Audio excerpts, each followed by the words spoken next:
ಉಬ್ಬರ ವಿಳಿತ. First PU physical geography page 90. 8ನೇ class social science page 71. ಭಾಗ 2. ಸಮುದ್ರದ ನೀರು ಮೇಲೆ ಏರುವುದು ಕೆಳಗೆ ಇಳಿಯುವುದನ್ನು ಉಬ್ಬರ ವಿಳಿತ ಎನ್ನುವರು.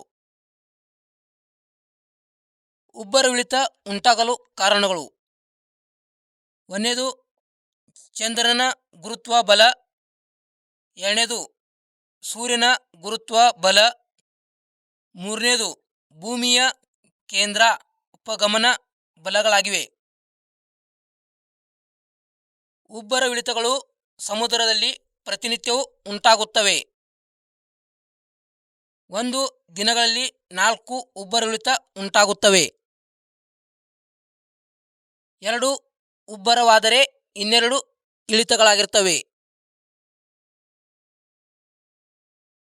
ಸಮುದ್ರದ ನೀರಿನ ಮಟ್ಟವು ಏರುವುದನ್ನು ಅಧಿಕ ಉಬ್ಬರ ಅಥವಾ ಪ್ರವಾಹ ಉಬ್ಬರ ಎನ್ನುವರು. ಸಮುದ್ರದ ನೀರಿನ ಮಟ್ಟವು ಇಳಿಯುವುದನ್ನು ಕನಿಷ್ಠ ಇಳಿತ ಎಬ್ ಉಬ್ಬರವಿಳಿತ ಎನ್ನುವರು. ಒಂದು ಉಬ್ಬರ ವಿಳಿತಗಳ ಅಂತರವು 6 ಗಂಟೆ 13 ನಿಮಿಷಗಳಾಗಿವೆ. 24 ಗಂಟೆ 52 ನಿಮಿಷಗಳ ಅಂತರದಲ್ಲಿ 2 ಉಬ್ಬರ ಮತ್ತು 2 ಇಳಿತಗಳು ಉಂಟಾಗುತ್ತವೆ.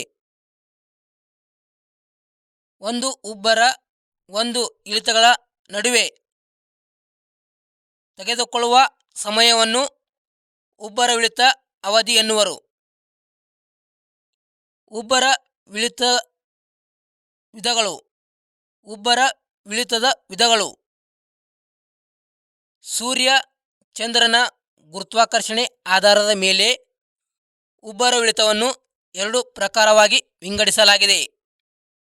1ನೇದು ಅಧಿಕ ಭರತ, 2ನೇದು ಕನಿಷ್ಠ ಭರತ. 1ನೇದು ಅಧಿಕ ಭರತಗಳು. ಅಧಿಕ ಭರತಗಳು ಹುಣ್ಣಿಮೆ, ಅಮಾವಾಸ್ಯೆ ದಿನಗಳಂದು ಉಂಟಾಗುತ್ತವೆ. ಸೂರ್ಯ, ಚಂದ್ರ, ಭೂಮಿಯು ಯಾವಾಗ ಒಂದೇ ಸರಳ ರೇಖೆಯಲ್ಲಿ ಬರುತ್ತಾರೋ ಆಗ ಸೂರ್ಯ ಚಂದ್ರನ ಗುರುತ್ವಾಕರ್ಷಣೆ ಬಲವು ಭೂಮಿಯ ಮೇಲಿನ ಜಲಭಾಗದ ಮೇಲೆ ಪ್ರಭಾವ ಬೀರುತ್ತದೆ.